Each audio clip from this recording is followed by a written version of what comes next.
Hi everybody, I'm Patrick, and this is Ragnarok and Revolutionize.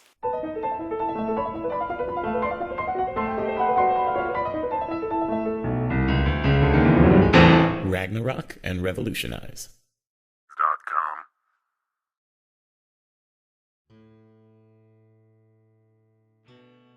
Anger is the most relatable of emotions. We all know what it feels like, so really, the only difference between us is how we're able to control ourselves. No one can say that they don't feel anger, because we all feel mistreated from time to time. The key to getting rid of anger is figuring out where it comes from. There are two types of anger: righteous anger and selfish or self-righteous anger.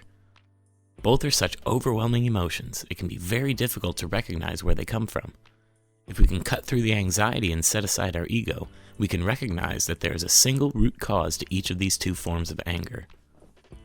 Selfish anger is what we feel when someone or something affects us personally. This is what we feel when something happens that directly interferes with the way we want or expect something to happen. When someone changes plans, doesn't do something we were expecting, when someone cuts us off in traffic or slows us down in the line at the grocery store, all of these things can cause pain to our ego. This pain can be more extreme in cases of actual physical harm, or even crimes like theft, fraud, or slander. Our emotional response to these things is anger, and how we choose to justify and resolve the situation depends entirely on the way we were raised and how we have been taught to release our negative emotions, calm the ego, and reform our connective bond with the human that hurt us. Because really, most humans don't want to harm others. They only do it because of a lack of awareness. If people knew how much damage they caused, they wouldn't do it. If they knowingly did it, they would be the definition of a psychopath, and that is but a tiny fraction of the population. Most people that consistently hurt others and cause anger are simply so consumed with themselves that they can't see how their actions affect others. Sometimes the anger can even shut down the short-term memory bank in our brains so that we don't even remember the things we say, giving us no opportunity to resolve the situation for ourselves whenever we try to reflect on the conflict that we've had. So when we feel this selfish anger, how do we resolve it? The only way is by realizing that we are not as important as we think we are. Yes, we're all significant, and life is an individual experience tailored to fit each of our own unique personalities. But we are not so important that the individual experience of others doesn't factor in. Is it really that important to get angry when someone wrongs us? Do we have other things in life that are more important? Why should we waste our precious time on earth focusing on how others have wronged us, when we could shrug it off in favor of things that are far more important? Every minute consumed with anger is a selfish minute wasted. Moods are contagious, bad or good.